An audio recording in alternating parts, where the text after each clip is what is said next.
राजपुरोहित जैसी नहीं हो सकती। आप सबकी गगन भर तालियों के बीच में लीजिए हम सबके प्रेरणा स्रोत मार्गदर्शक doctor Ganpat Singh ji Rajpurohit, assistant professor history, government PG college Barmer. सबसे पहले मैं मां सरस्वती को वंदन करता हूं। आदर्श विद्या मंदिर तेजियावास के इस वार्षिक उत्सव कार्यक्रम के इस मंच पर विद्यमान अतिथिगण, सामने बैठे पिता तुल्य बुजुर्ग, अभिभावक, प्यारे बच्चों और विद्यालय की पूरी टीम। मैं काफी देर से कार्यक्रम सुन रहा था। कितना अच्छा बोलते हैं सब कोई, कितना अच्छा बंसी जी बोल रहे हैं रावता राम जी बड़े शानदार बोल रहे हैं, और कर्नल साहब ने तो मेरा दिमाग में जो जो पॉइंट्स थे उनको और कड़वे शब्दों में आप तक पहुंचा दिए। तो मुझे लगता है कि कितना कुछ बातें हो चुकी हैं, और बच्चों को मैं देख रहा हूँ ये काउंट कर रहे हैं कि अब कितने और बच्चे हैं बच्चे काउंट कर रहे हैं कि अब एक और रहा है, बस फिर फ्री है तो होता है, मैं समझता हूँ, क्योंकि मैं भी इस पंक्ति में बहुत 15 साल 20 साल बैठा ही हूँ, तो मुझे पता है कि यहाँ बैठे बैठे दिमाग में केवल एक ही बात आती है, एक हो गया, अब 2 हो रहे हैं, अब एक रहा है, ऐसे चलता है। और ये आप भूखे हो, मैं भी भूखा हो गया हूँ अब तो आप तो बहुत परेशान लग रहे हैं बच्चे, अभी तो काफी थक गए। और चलो बच्चे तो ठीक है, बच्चे हैं। मैं ये भी देख रहा हूँ कि सारी फैकल्टी पैरों पे खड़ी है। मुझे ये थोड़ा ठीक नहीं लग रहा है कि कितने परेशान हो रहे हैं फैकल्टी। आप आराम से बैठ जाते हैं ना, क्या दिक्कत थी? बच्चे शांति से वैसे बैठ रहेंगे। आपकी स्कूल के बच्चे बहुत अनुशासित हैं, क्योंकि कुमाराम जी के इस विद्यालय में मैं दूसरी बार आया हूँ सर। और सर आपका तो कुमाराम जी खुद का तो स्वभाव ही बड़ा शानदार है। खैर मैं उसको क्या बोलूँ, बड़े सरल हृदय, सहज। और इन दिनों जब 10th का रिजल्ट आया तो मैंने आपका मानवीयता का वो गुण भी देखा, जिसमें आपने एक बच्चे को बहुत अच्छी तरीके से, भावेश को ही था, बड़े अच्छी तरीके से उसको, क्योंकि जो चीज़ें हो चुकी हैं उसको हम बदल नहीं सकते, आपने उसको बढ़िया से मोटिवेट करके एग्ज़ाम दिलवाया और बच्चे के बड़े अच्छे परसेंटेज बने। तो वो जो मैंने आपका रूप देखा तो मेरा जो मन में सम्मान था आपके लिए वो और बढ़ गया। और उसी के कुछ दिन बाद ही जब सर का कॉल आया कि आपको रावता राम जी का कि सर कार्यक्रम है, तो मैंने कहा मैं भी आऊँगा और भावेश और इन सब बच्चों को देख के आऊँगा, मैं इन सब बच्चों से मिल के आऊँगा, क्योंकि मुझे शिक्षा से जुड़े हुए लोग अच्छे लगते हैं और बच्चे बड़े अच्छे लगते हैं। तो एक बार में मैंने कहा, आपने कहा 3 तारीख को कार्यक्रम है, मैंने कहा मैं आ जाऊँगा, कोई दिक्कत वाली बात नहीं है। तो काफ़ी समय जा चुका है, तो मैं 2-4 बातें कहूँगा, क्योंकि मुझे खुद को लेट हो रहा है। मेरी 4:30 बजे वापस क्लास भी है आगे, और मैं क्लास के लिए हमेशा मतलब पाबंद रहता हूँ और समय के साथ कभी भी रही। आज तो क्या थोड़ा लेट हो गया, क्योंकि अस्पताल का काम हो गया तो मुझे हॉस्पिटल जाना ज़्यादा ज़रूरी लगा, इसलिए, क्योंकि किसी दोस्त के माताजी का कुछ इमरजेंसी हो गई थी और उसको लगा कि डॉक्टर कोऑपरेट नहीं कर रहे हैं, तो सर आप आओ एक बार, क्योंकि कई सारे डॉक्टर भी जानते हैं, कई नर्सिंग कर्मी भी स्टूडेंट रहे हुए हैं। तो गया तो हाथ उनका समाधान हो गया, और उन्होंने कहा कि सर 10 मिनट और बैठो, मुझे थोड़ा ठीक लग रहा है। तो मैं फिर आधा घंटा पौना घंटा वहाँ बैठ गया, इस वजह से थोड़ा लेट भी हुआ। देखिए मैं 2-4 बातें बच्चों से करूँगा, बाकी सर ने बहुत कुछ कह दिया है। देखिए बढ़िया पढ़ाई करिए, ज़्यादा लोड लेना नहीं है ज़िंदगी में, ये सब चीज़ें होती रहेगी, परसेंटेज वगैरह बनते रहेंगे, करते रहेंगे।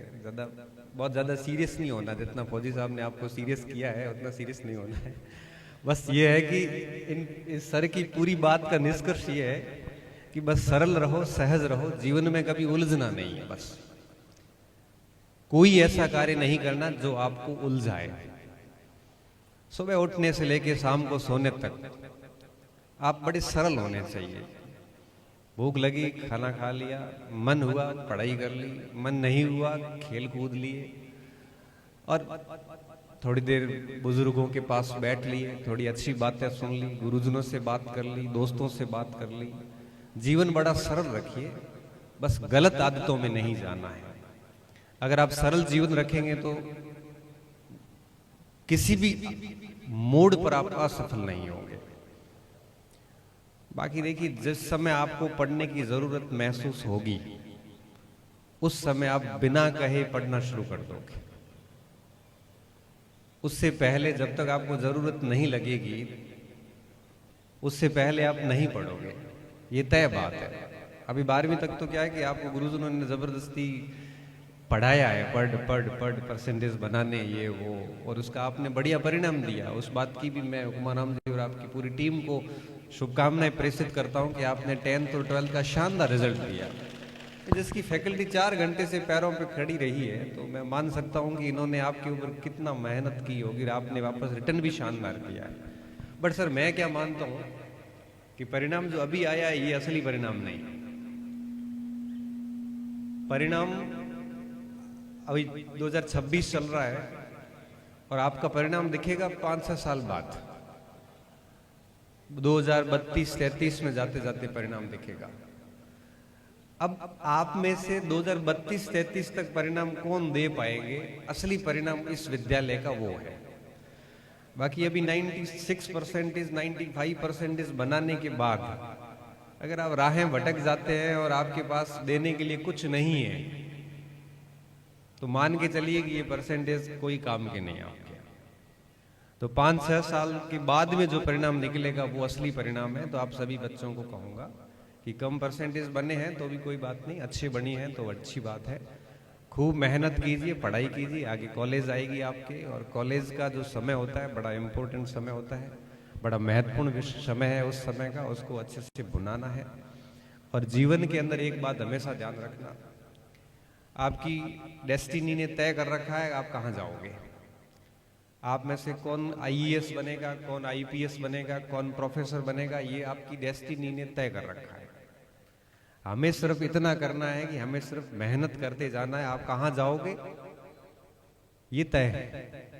तो बस बढ़िया पढ़ते जाइए, किसी भी प्रकार की कोई भी लापरवाही आपकी तरफ से ना हो।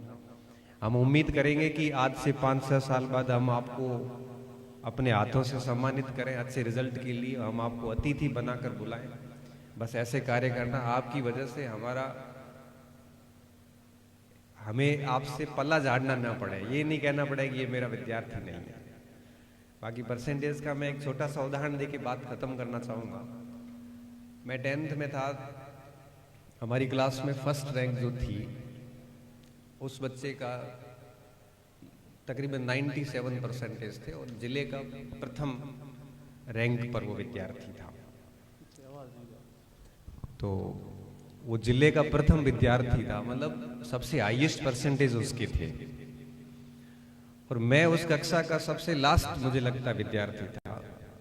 मेरे 49% थे, 49% शायद आप पूरी स्कूल में किसी के नहीं बने होंगे, सब इससे ऊपर ही होंगे। तो मैं कहीं अंतिम पंक्ति में था। 2003 की बातें बीत गई, हम 11th में आ गए, पढ़ने शुरू हो गए।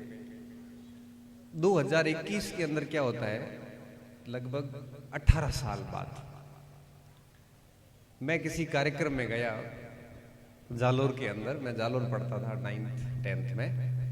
ये आवाज ऐसी कैसे हो रही है? आवाज थोड़ी गूंज रही है ना, थोड़ी ठीक करो। इको ज्यादा लग रहा है मुझे थोड़ा। वोल्टेज डाउन है? वोल्टेज मेरा भी डाउन है वैसे। अब 2021 के आसपास की बात है, मैं उसी क्षेत्र में जहां मैं पढ़ा था वहां एक कार्यक्रम में गया। कार्यक्रम पूरा होने के बाद में मुझे एक मित्र मिला, एक साथी मिला। उन्होंने कहा गणपति पहचानते हो? मैंने कहा नहीं पहचान पाया, सॉरी। तो क्या हम साथ पढ़ते थे। मैं कौन सी क्लास में? तो 10th क्लास में हम साथ थे।